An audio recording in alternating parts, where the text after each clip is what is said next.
पीयूष नाम का एक बच्चा है, मेरे पड़ोस में रहता है। कल बड़ा कंफ्यूज सा हो रहा था, मार्केट गया संडे को और 4-5 किताबें खरीद कर लाया और मुझे कहता है भैया मैम बताओ अब मैं क्या करूं, मेरे को CUET का प्रिपेयर करना है, बोर्ड एग्जाम्स तो ऑलमोस्ट खत्म हो गए लेकिन मुझे समझ नहीं आ रहा कि मैं कैसे इसको सॉल्व करूं। तो अभी क्या है, कंफ्यूजन ही कंफ्यूजन है और सॉल्यूशन का कुछ पता नहीं।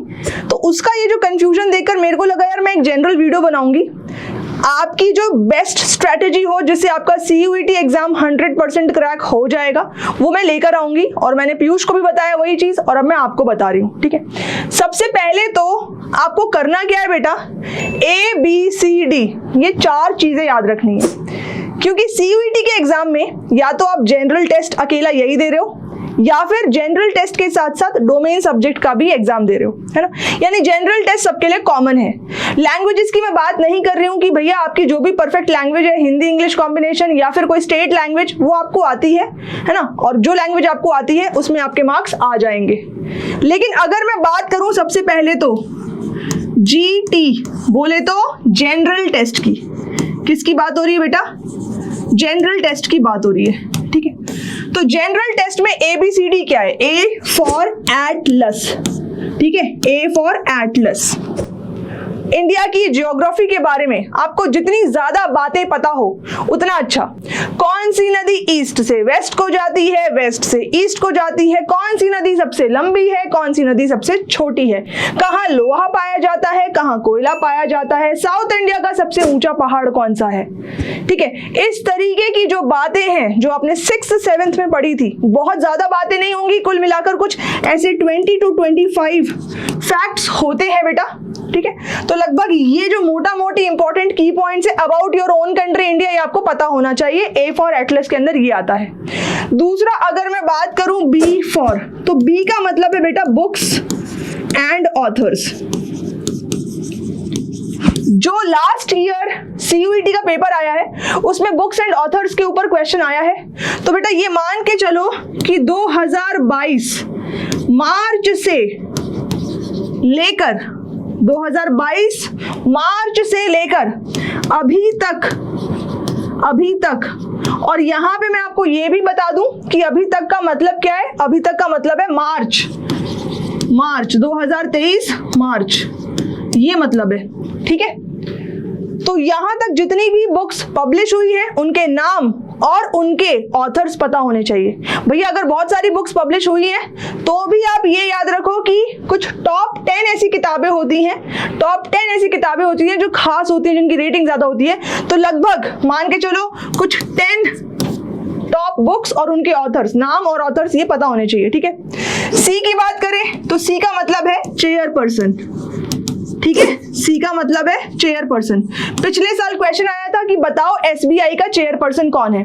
तो ऐसे ही जो इंपॉर्टेंट बॉडीज होती हैं, अथॉरिटीज होती हैं, चाहे वो गवर्नमेंट हो चाहे वो प्राइवेट हो, उनके चेयरपर्सन आपको पता होने चाहिए, ठीक है। तो फिर से मैं बात कर लूं कि कुछ 10 से 15 ऐसी इंपॉर्टेंट बॉडीज हैं, जैसे इसरो का चेयरपर्सन कौन है ना, तो आपको ये पता होना चाहिए। फलानी कंपनी का CEO कौन है, माइक्रोसॉफ्ट का CEO कौन है, गूगल का CEO। तो ये जो बातें हैं, अभी ट्विटर में कुछ हालात बिगड़े से लग रहे थे, तो ये जो इससे रेलेवेंट न्यूज जो आजकल चल रही है, उनके चेयरपर्सन, उस कंपनी के CEO, ये पता होना चाहिए आपको। D की बात करी जाए तो D का मतलब है डेली न्यूज, ठीक है।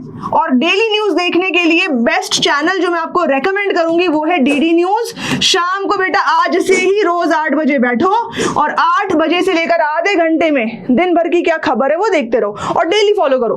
DD न्यूज इकलौता ऐसा न्यूज है कि अगर आप इसको पूरी तरीके से फॉलो करना शुरू कर दो, सिर्फ आधे घंटे डेली के, तो आपके उसमें A B C तीनों कवर हो जाएंगे। बाकी न्यूज चैनल क्यों नहीं, क्योंकि वहां ड्रामा ज्यादा है, न्यूज कम है। DD न्यूज कहेगा रेलवे मंत्री, पहले उसका नाम बताएगा, नहीं वंदे भारत प्रोजेक्ट का नाम बताएगा, की करी शुरुआत, वंदे भारत पहले इस स्टेशन से उस स्टेशन तक जाएगी, दोनों स्टेशन के भी नाम बता दिए। तो देखो पूरी न्यूज में आपको मंत्री का भी नाम पता है, प्रोजेक्ट का भी नाम पता है, उसका ऑब्जेक्टिव भी पता है, तो सब कुछ कवर होता है। इसीलिए DD न्यूज, ठीक है, ड्रामा नहीं सिर्फ न्यूज। ओके, अब बात करी जाए डोमेन सब्जेक्ट की। देखो जितना मैंने आपको GT में बताया है, ठीक है, जितना GT में बताया गया है, हम मान के चल रहे हैं मान के नहीं चल रहा, मैं तो गारंटी बोल रही हूँ आपको, अगर इतना आप कर लोगे बेटा तो 120 से 150 इतने नंबर आपके यहाँ पे पक्का है, और ये काफी अच्छे नंबर होते हैं। डोमेन सब्जेक्ट में आपको अगर अपने नंबर पक्का करने हैं तो लगभग आमतौर पर ज्यादातर बच्चों के 3 मेन डोमेन सब्जेक्ट तो होते ही हैं, फिर 7 का कॉम्बिनेशन भी दिया गया है और 10 का कॉम्बिनेशन भी दिया गया है। तो आप मुझे कमेंट करके बताओ कि आपके डोमेन सब्जेक्ट क्या है, मैं उसके ऊपर बेस्ट स्ट्रेटेजी वीडियो लेकर आऊंगी। ठीक है, आपके जो भी सब्जेक्ट है, आप कितने सब्जेक्ट का पेपर देने वाले हो तो कमेंट करके बताओ जल्दी जल्दी, और फिर उसके बाद आप देख लेना, आप इस चैनल को फॉलो करो CUET इजीली को, मैं वहां पे और videos, best strategy video subject wise लेकर आने वाली हूं। अब यहाँ पे ऑन एन एवरेज सबके पास 3 डोमेन सब्जेक्ट होते हैं। जैसे अगर मैं साइंस की बात करूं तो आपके पास PCM या PCB होता है, कॉमर्स की बात करूं तो आपके पास अकाउंट्स, बिजनेस, इकोनॉमिक्स, है ना, और भी वेरियस कॉम्बिनेशन हो सकते हैं। मैं एक जनरल कॉम्बिनेशन की बात कर रही हूँ, ठीक है, जनरल कॉम्बिनेशन की। तो बेटा 3 सब्जेक्ट है, हर सब्जेक्ट को आपको 1 आवर देना है, हर सब्जेक्ट को आपको 1 आवर देना है डेली। ठीक है, डेली, ये डेली वर्ड बहुत इंपॉर्टेंट है। अब बात करी जाए कि भैया 1 घंटे में आप कैसे वो पूरा सब्जेक्ट, मतलब वो पूरा चैप्टर जो है आप कवर कर लोगे।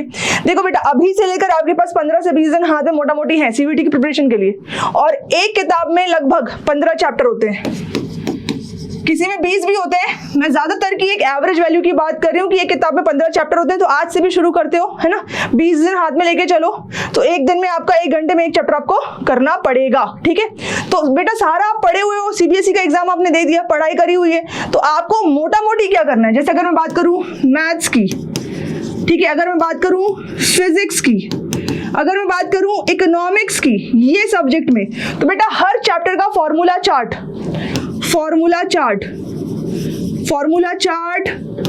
ग्राफ, ठीक है, ये सब आप बना के रखो। अभी तक जो पेपर देखा गया है उसमें ज्यादातर क्वेश्चन ऐसे हैं कि जैसे ही आपको फॉर्मूला पता होता है, वैल्यू पुट करो, आंसर आ जाता है। पर दिक्कत क्या है कि आपको फॉर्मूला याद नहीं होता, प्लस का लगना है, माइनस का लगना है, स्क्वायर है कि नहीं है, यही चीजें आप इतने कम टाइम में भूलते हो, वरना पूरे साल आपने सब कुछ पढ़ा हुआ है। ठीक है, तो फॉर्मूला चार्ट, ग्राफ, और जो छोटे छोटे की पॉइंट्स होते हैं, कॉन्सेप्ट पॉइंट्स होते हैं, उनके नोट्स बना लो। अगर मैं बात करूं जो कंप्लीट थ्योरी सब्जेक्ट्स होते हैं, कंप्लीट थ्योरी, ठीक है, जैसे अगर मैं बात करूं हिस्ट्री की, ठीक है, या BST की, तो बेटा वहां पे आपको चैप्टर वाइज निमोनिक्स बनाना शुरू कर देना चाहिए। अब फटाफट आपने चैप्टर पढ़ा है, आपको पता है कि भैया यहाँ पे ये की पॉइंट्स है, आप 15 दिन बाद अगर उसको रिवाइज करना चाहते हो तो चैप्टर वाइज शॉर्ट नोट्स और निमोनिक्स बना के अभी से रखना शुरू कर दो। और ये याद रखना, पेन चलता रहना चाहिए, जितना आपका हाथ चलता है उतना आपका ब्रेन भी चलता है। मस्कुलर मेमोरी भी नाम की कोई चीज होती है, आपके मसल्स भी चीजों को याद रखते हैं। ठीक है, तो यहाँ पे आपको वो फॉलो करना है। ठीक है, तो याद रखो 3 सब्जेक्ट्स मेजरली, एवरेजली, तो यहाँ पे हर सब्जेक्ट को 1 घंटा। आगे बढ़े जरा, इतना सब कुछ कर लिया, उसके बाद कहीं चूक ना हो जाए छोटी सी गलती से। वो छोटी सी गलती क्या होती है, ध्यान रखना। एक बहुत फेमस कहावत है, एक बहुत ही ज्यादा फेमस कहावत है, आपने सुनी होगी, करत करत अभ्यास के जड़मती होत सुजान, रसरी आवत जात के सिल पर परत निशान। रस्सी अगर लगातार पत्थर पे घिसे तो वो नाजुक सी रस्सी पत्थर पर निशान छोड़ के जाती है। तो इसीलिए हमें तो बिल्कुल डरने की बात नहीं, अपन ने इतना कुछ पढ़ रखा है, अपन को तो खाली थोड़ी सी प्रैक्टिस करनी है। ठीक है, तो P फॉर बेटा, यहाँ पे P फॉर है प्रैक्टिस। ठीक है, P फॉर प्रैक्टिस, तो बहुत सारी प्रैक्टिस करनी है, लेकिन प्रैक्टिस कैसे करें। आज सुबह 6 से 8 पढ़ूंगा, कल रात को 8 से 10 पढ़ूंगा, ऐसी प्रैक्टिस नहीं करनी है। अपन को टाइम मैनेज करना है। ठीक है, टाइम मैनेजमेंट। किसी की भी सक्सेस स्टोरी उठा के देख लो, जिसकी देखनी है उठा के देख लो, हर बंदा आपको टाइम मैनेजमेंट के बारे में जरूर बोलेगा। ऐसा कोई बंदा नहीं होगा जो टाइम मैनेजमेंट के बारे में नहीं बोलेगा, अगर वो सक्सेसफुल है तो। ठीक है, तो बेटा प्रैक्टिस करनी है, लेकिन अपना एक टाइम स्केड्यूल बना लो। मैंने बोला आपको एक सब्जेक्ट को कम से कम 1 घंटा तो देना ही है डेली। आपने डिसाइड कर लिया कि 6 से 7 सुबह ये मेरा टाइम है, इस टाइम पे मुझे पढ़ने का मन करता है। ठीक है, ये टाइम मेरा प्यारा टाइम है, तो अपने प्यारे टाइम को गले से लगाकर उस वक्त पढ़ना शुरू कर दो। और बेटा अगर इतना कुछ कर लिया, ठीक है, इतना कुछ कर लिया, तो इसके बाद फिर डरने की जरूरत नहीं है, मुस्कुराइए। आप इजीली के साथ हैं, ठीक है। तो फॉलो कर सकते हो बेटा हमारे चैनल को, CUET इजीली को, वहां पे स्ट्रेटेजी वीडियोस हम लाएंगे आपके लिए, और साथ में क्या क्या बुक्स हैं जो आप फॉलो करना चाहो तो कर सकते हो, जो बेस्ट होंगी, ठीक है, उसके बारे में बताएंगे। अभी कमेंट करके बताओ आपको और क्या जानना है, अभी कमेंट करके बताओ और कौन सी वीडियो हम लेकर आए, आपकी नीड के हिसाब से लेकर आएंगे, ठीक है।